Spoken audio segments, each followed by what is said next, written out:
अखिलेश जी कानपुर से। राधे राधे महाराज जी। महाराज जी, सतयुग में 10,000 वर्ष ब्रह्मचर्य से रहकर दाहिने पैर के बल अंगूठे पर खड़े होकर दोनों हाथ उठाकर मंत्र जप करने से जो फल मिलता था, वही कलयुग में केवल 24 घंटे नाम कीर्तन से उसी फल की प्राप्ति होती है। महाराज जी, 24 घंटे किस विधि से जप करें कि उसी फल की प्राप्ति हो? कृपया विधि और निषेध का वर्णन करें। अगर एक दिन के लिए आप ऐसा नियम ले लें कि प्रातःकालीन 4 से लेकर प्रातःकालीन 4 अगले दिन तक बिना कुछ खाए हुए वो 10,000 वर्ष तपस्या कर, तुम 24 घंटे कर लो नाम जप या नाम कीर्तन, तो जो 10,000 वर्ष का वो फल 24 घंटे। कलयुग का बहुत बड़ा प्रताप है, पर कलयुग में मन नहीं लगता है।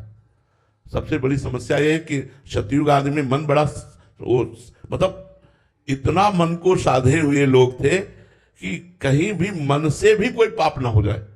अपना तो अगर मन छोड़ दो तो पाप ही करता रहता है, और मानसिक पाप का भी दंड दिया जाता था। ये तो कलयुग की कृपा कहो कि कलि करे एक पुनीत प्रतापा, मानस पुण्य होए नहीं पापा। मानसिक पाप का दंड नहीं मिलता, नहीं और युगों में मानसिक पाप का भी दंड मिलता था।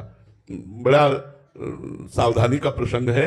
भगवान परशुराम जी की माता रेणुका जी जमदग्नि जी की संध्या का जल लेने के लिए गंगा जी के समीप गए।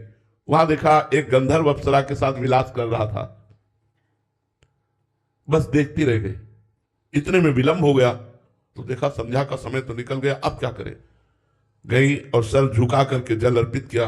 महर्षि जमदग्नि जी ने कहा विलंब का कारण, उन्होंने स्पष्ट कहा, मिथ्या भाषण नहीं किया। उन्होंने कहा गंधर्व अप्सरा के साथ केली कर रहा था, उसको देखने में हमारी रुचि हुई, इसलिए अपराध।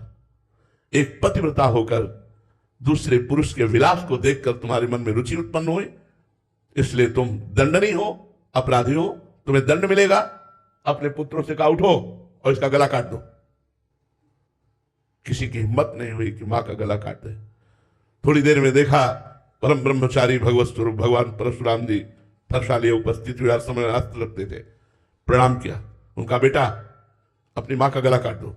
प्रश्न नहीं किया, तुरंत काट दिया। अपने भाइयों का गला काट दो, प्रश्न नहीं किया, तुरंत काट दिया। बोले मैं बहुत प्रसन्न हूं, वरदान मांगो। उनका मेरी मां और भाई पुनः जीवित हो जाए, उनको ये स्मृति भी न रहे कि मैंने वध किया। सोचो, केवल गंधर्व और अप्सरा की केली को देखने का दंड दिया कि गला कटवा दिया। आज यहां क्या हालत है। भारत है ये धर्म भूमि है, ये ऋषियों की भूमि है। तो कलयुग में मन को समाहित करना बड़ा कठिन है। 24 घंटे मन को एक मंत्र में लगाना, एक नाम में लगाना। हम तो कहते हैं प्रयास करके देखो, बहुत अच्छी बात है। 24 घंटे में सही 10 घंटे तो लगेगा, आप लगा के देखो। प्रातःकालीन 4 बजे से अनुष्ठान लो। एक दिन भोजन नहीं पाएगा, जल नहीं पिएगा तो कोई मरेगा नहीं। 24 घंटे आज प्रातःकालीन 4 बजे से कल प्रातःकालीन 4 बजे तक मंत्रानुष्ठान। लघु शंका कराए, आचमन किया, पवित्र होकर फिर बैठ गए और जब करके देखो, आतंक मचा देगा। मन बड़ा बदमाश है, बड़ा बदमाश है। एक क्षण में न जाने कहां से कहां ले जाता है। कलयुग में ये सुविधा तो है, लेकिन है बहुत कठिन। मन बड़ा अपवित्र है, इसलिए भगवान में नहीं लगता। पूरा जीवन हो गया यार संभालते हुए, फिर भी जरा सा चूक करो तो भगवान का विस्मरण कर बैठता है। संसार की किसी भी दृश्य में राजी हो जाता है। बड़ा विचित्र है। हम तो इसीलिए कहते हैं कि नाम जप करो, अपने कर्तव्य का पालन करो, क्योंकि साधना करके भगवत प्राप्ति करना बहुत कठिन है। वो हम सब लोग देख रहे हैं, अपने लोग देख रहे हैं। आप उचित धर्म पूर्वक विषयों का सेवन करो, नाम जप करो, अपने कर्तव्य का पालन करो, इसी से भगवत प्राप्ति हो जाएगी।